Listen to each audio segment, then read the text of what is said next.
আজকে আমি ফরিদপুরের বড় বড় বাইক শোরুমে যাবো, যেমন ইয়ামাহা, সুজুকি, রয়্যাল এনফিল্ড, আর দেখবো এরা আমাদের সম্পূর্ণ ফ্রিতে কিছু দেয় নাকি শোরুম থেকে সরাসরি বের করে দেয়। তাহলে চলুন ভিডিওটা শুরু করা যাক। তো বন্ধুরা, আমরা সর্বপ্রথম সুজুকির সামনে চলে এসেছি, আর এখন দেখবো এই সুজুকি থেকে আমাদেরকে সম্পূর্ণ ফ্রিতে বাইক গিফট করে নাকি। আসেন।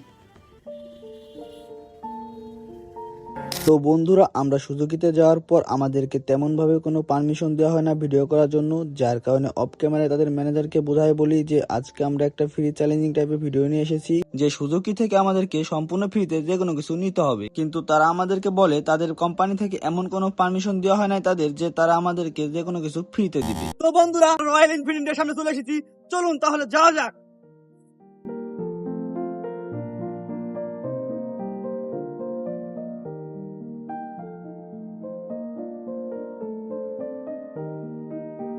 আসসালামু আলাইকুম।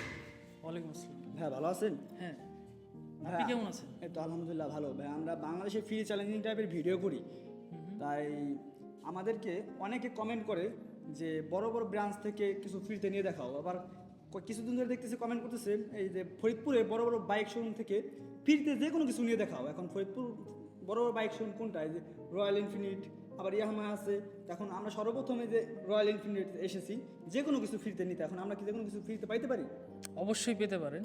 অবশ্যই পাবো। হ্যাঁ, অবশ্যই পেতে পারেন। ইনশাআল্লাহ। তাহলে কি আমরা কি অবশ্যই ফ্রিতে কিছু পাবো? বন্ধুরা, অবশেষে আমরা সম্পূর্ণ ফ্রিতে বাইক রাইড নিয়ে ফেললাম। তাও আবার কি বলেন তো, সব থেকে বাংলাদেশের ফেমাস গাড়ি, নাম কি? Royal Enfield. আসুন।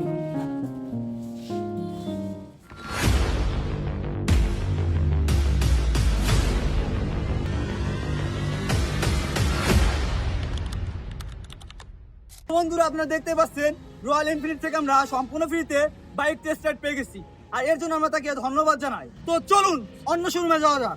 বন্ধুরা, ইয়ামাহা থেকে আমাদেরকে সম্পূর্ণভাবে পারমিশন দেয় ভিডিও করতে, কিন্তু তাদের বাইক সেল আজকে বেশি হওয়ার কারণে তারা সবাই ব্যস্ত, এমনকি ম্যানেজারও। তারা আমাদেরকে অন্য একদিন আসতে বলে, কিন্তু আসলে এটা আমাদের দ্বারা সম্ভব না, কারণ হ্যালো সাব্বিরের চ্যালেঞ্জ মাত্র একদিনের জন্য থাকে। আমরা 3টা শোরুমে গেছি, তার মধ্যে রয়্যাল এনফিল্ড আমাদেরকে সম্পূর্ণভাবে ভিডিও করতে দেয়, আর যে 2টা শোরুম আছে এর মধ্যে সুজুকি আমাদেরকে কোনো রকম ভিডিও করার পারমিশন দেয় না।